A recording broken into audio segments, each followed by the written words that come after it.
Ils sont partout, les hommes de la garde nationale vénézuélienne, aux quatre coins de San Antonio del Táchira, ville frontalière avec la Colombie. Des renforts sont arrivés ces derniers jours. Les soldats vénézuéliens passent les véhicules au peigne fin. Ils vérifient les papiers, recherchent les assassins de 2 des leurs il y a quelques semaines, peut-être des paramilitaires.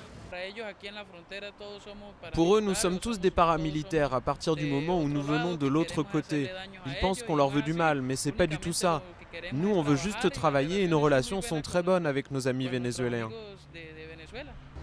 Les militaires vénézuéliens protègent aussi les stations-service prises d'assaut ces dernières heures, alors que la frontière semble rouvrir peu à peu.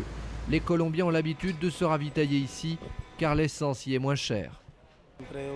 Il y a un problème entre Uribe et Chavez et c'est nous les Colombiens qui en payons le prix.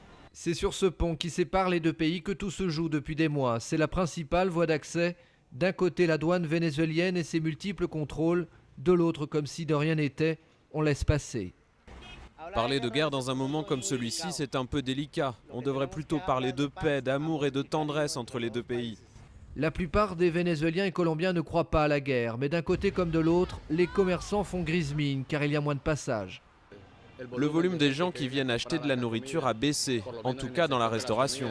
Avant, il y avait beaucoup de Vénézuéliens par ici, maintenant non, parce qu'ils doivent passer par les contrôles des gardes sur le pont. C'est vraiment une plaie. Pour déjouer le blocus économique, des contrebandiers traversent la rivière qui sépare les deux pays, des cartons de victuailles ou des bidons d'essence sur le dos. La guerre, c'est la survie de tous les jours. Alors au Venezuela, celle de Chavez, on n'en parle pas beaucoup, même si certains murs parlent d'eux-mêmes.